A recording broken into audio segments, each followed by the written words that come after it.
మీకు రైతులు తగిన రీతిలో బుద్ధి చెప్తారు, నిరసన చెప్తారు. తస్మాత్ జాగ్రత్త అని కాంగ్రెస్ పార్టీని హెచ్చరిస్తా ఉన్నాం. ఇకపోతే ఇంకొక అంశం దయచేసి డైల్యూట్ చేయకండి, అది ఇంపార్టెంటే, ఇది కూడా ఇంపార్టెంటే. అన్ని రంగాల్లో కూడా అన్ని వర్గాలను ముంచినటువంటి రేవంత్ రెడ్డి ప్రభుత్వం ప్రజల దృష్టి మళ్లించేందుకు హింసా రాజకీయాలను ప్రోత్సహిస్తుంది. మీరు చూస్తే వరుసగా హింసా రాజకీయాలే. కౌశిక్ రెడ్డి ఇంటి మీద దాడి, సిద్దిపేటలో నా ఇంటి మీద క్యాంప్ ఆఫీస్ మీద దాడి, కేటీఆర్ గారి మీద ముషీరాబాద్లో దాడి, ఖమ్మంకు పోతే మా మీద దాడి, నిన్న భువనగిరిలో దాడి, అల్లు అర్జున్ మీద దాడి, అల్లు అర్జున్ ఇంటి మీద దాడి చేసిండు కాంగ్రెస్ వాళ్ళు. అంటే డైవర్షన్ పాలిటిక్స్. అంటే ప్రజలకు ఈ 6 గ్యారంటీలు గుర్తు రాకుండా, ప్రజలు తమను ప్రశ్నించకుండా ప్రజల దృష్టిని మరల్చేందుకు హింసా రాజకీయాలను రేవంత్ రెడ్డి గారు ప్రోత్సహిస్తూ ఉన్నారు.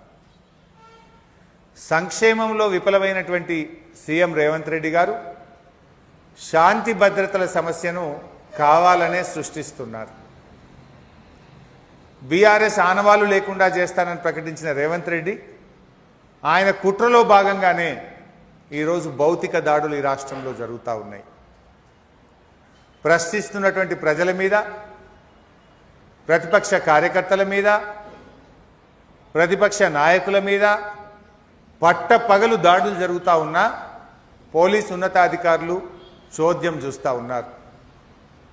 నిన్న యాదాద్రిలో బీఆర్ఎస్ కార్యాలయం మీద దాడి జరిగినప్పుడు నివారించాల్సిన పోలీసులు దగ్గరుండి దాడి చేయించినట్టుగా దృశ్యాలు కనబడతా ఉన్నాయి.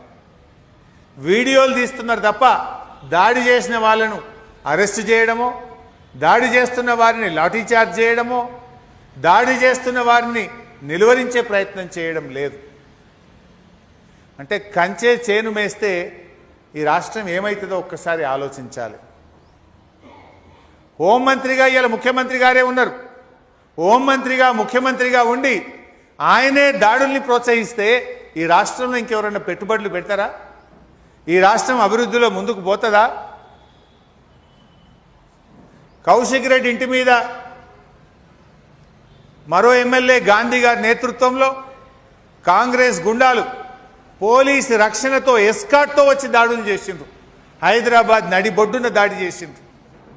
ఖమ్మంలో వరద బాధితుల్ని పరామర్శించడానికి మేము 5గురం ఎమ్మెల్యేలం, మాజీ మంత్రులం పోతే మా కార్ల మీద రాళ్ల దాడి చేపించిండు రేవంత్ రెడ్డి. క్యాంపు కార్యాలయం మీద దాడి చేపించిండ్రు. అల్లు అర్జున్ ఇంటి మీద రేవంత్ రెడ్డి అనుచరులు పోయి ఒక సినిమా యాక్టర్ ఇంటి మీద దాడి చేసిండ్రు. బీజేపీ కార్యాలయం మీద దాడి చేసిండ్రు. నిన్న భువనగిరి బీఆర్ఎస్ పార్టీ కార్యాలయం మీద దాడి చేసిండ్రు. ఇన్ని దాడులు జరిగినా ముఖ్యమంత్రిలో ఉలుకు లేదు, పలుకు లేదు. కనీసమైన స్పందించడు. దాడుల్ని ఒక హోంమంత్రిగా ఖండించడు. అంటే ముఖ్యమంత్రి గారి మౌనం ఈ దాడులకు అంగీకారంగా ఇవాళ కనబడతా ఉంది. ముఖ్యమంత్రి ఏం చెప్పాలి? ఇట్లాంటి జరిగినప్పుడు తక్షణమే స్పందించి దాడికి పాల్పడ్డ వాళ్ళను కఠినంగా శిక్షించండి, అరెస్ట్ చేయండి, కఠినమైన చర్యలు తీసుకోండి అంటేనేమో ఇంకోసారి జరగకుండా ఉంటాయి. అంటే హోంమంత్రిగా ఉన్న ముఖ్యమంత్రి మౌనంగా ఉండడం అంటే దాడుల్ని ఆయన ప్రోత్సహిస్తున్నాడు, ఈ దాడుల వెనుక ఆయన హస్తం ఉంది అని ఇలా ప్రజలు భావిస్తూ ఉన్నారు. ముఖ్యమంత్రి గారు ఇలా రేవంత్ రెడ్డి గారు ఈ రాష్ట్రానికి ముఖ్యమంత్రి. మీరు వ్యక్తిగా మీ ఆలోచనలు ఏమన్నా ఉండొచ్చు, బట్ ముఖ్యమంత్రిగా నీకు బాధ్యత ఉంది. రాగద్వేషాలకు అతీతంగా ఈ రాష్ట్రాన్ని పాలిస్తా అని చెప్పి ప్రమాణం చేసిన నువ్వు ఇవాళ నువ్వు దానికి భిన్నంగా ఈ రాష్ట్రాన్ని పరిపాలిస్తూ ఉన్నావు. ప్రజాపాలన అనేది కేవలం పేపర్ మీద ఉంది. ఈ రాష్ట్రంలో ప్రతీకార పాలన అమలవుతా ఉంది, ప్రజాపాలన అమలవుతలేదు. కాంగ్రెస్ గుండాలు కర్రలతో రాళ్లతో దాడి చేస్తుంటే కనీసం పోలీసుల్లో కదలిక లేదు. 10 ఏళ్ళు కేసీఆర్ గారు బీఆర్ఎస్ పార్టీ అధికారంలో ఉంది. 10 ఏళ్ల బీఆర్ఎస్ పాలనలో ఎప్పుడైనా కాంగ్రెస్ కార్యాలయాల మీద మేము దాడి చేసినామా? నిజంగా మేము చేయాలనుకుంటే మీరు పరిస్థితుల్లో ఉందిరా? మేము రాష్ట్ర అభివృద్ధి కోసం ఆలోచించినాం, రాష్ట్రంలో పెట్టుబడులు రావాలని ఆలోచించినాం, రాష్ట్రంలో ఉద్యోగ ఉపాధి అవకాశాలు రావాలని ఆలోచించినాం. కానీ నువ్వు ప్రతిపక్షాల మీద దాడులను ప్రోత్సహిస్తూ ఉన్నావు. రాష్ట్రం కంటే నీకు రాజకీయం ముఖ్యమైంది. రాష్ట్ర ప్రయోజనాల కంటే రాజకీయ ప్రయోజనాలకు రేవంత్ రెడ్డి గారు ఎక్కువ ప్రాధాన్యత ఇస్తున్న వల్లనే ఇవాళ రాష్ట్రంలో ఆదాయం పడిపోతుంది, రాష్ట్రంలో పెట్టుబడులు రావడం లేదు, రాష్ట్రంలో రియల్ ఎస్టేట్ కుదేలైపోయింది, రాష్ట్రంలో ఉపాధి అవకాశాలు దెబ్బతింటా ఉన్నాయి. రేవంత్ రెడ్డి గారు ఈ రాష్ట్రాన్ని రావణ కాష్టంలాగా మారుస్తూ ఉన్నాడు. హామీలపై నిలదీస్తే అరెస్టులు చేస్తూ ఉన్నాడు. హామీలపై ప్రశ్నిస్తే అక్రమ కేసులు పెడతా ఉన్నాడు. కాంగ్రెస్ నేతల దందాలను ప్రశ్నిస్తే కేసులు పెడతా ఉన్నాడు. మా ఓపికను బలహీనతగా తీసుకోవద్దు. గ్యారంటీల గురించి అడిగితే గుండాయిజం చేస్తారా? సమాధానం చెప్పండి. లేదంటే తప్పైంది చెంపలేసుకోండి, ప్రజలకు క్షమాపణ చెప్పండి. మేము 6 గ్యారెంటీలు అమలు చేయలేకపోతున్నాం, మోసం చేసి గడ్డనెక్కినాం, కుర్చీలో కూర్చున్నాం, మాతో కాదు అని తప్పైందని ప్రజల క్షమాపణ కోరండి. కానీ ప్రశ్నించినంత మాత్రాన దాడులు చేయడం మంచిది కాదు అని చెప్పి మేము హెచ్చరిస్తూ ఉన్నాం. ప్రజాస్వామ్య సూత్రాలను విస్మరిస్తే ఎవరికైనా పతనం తప్పదు. ఒక రోజు ముందు కావచ్చు, వెనకం కావచ్చు. ప్రజాస్వామ్య సూత్రాలను కాపాడడం ప్రభుత్వం యొక్క ప్రాథమిక బాధ్యత. ఇలా పోలీసులు పాపం వాళ్ళు మేమేం తప్పుపట్టం. పోలీసులు ప్రతిపక్షం చుట్టే తిప్పుతుంది ప్రభుత్వం.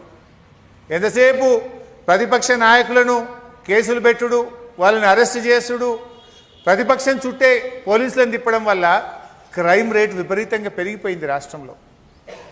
కేసీఆర్ ప్రభుత్వానికి ఏడాది కాంగ్రెస్ పాలనకు ఈ రాష్ట్రంలో 23% క్రైమ్ రేట్ పెరిగింది. సిగ్గుపడాలి. హోంమంత్రిగా రేవంత్ రెడ్డి సిగ్గుపడాలి.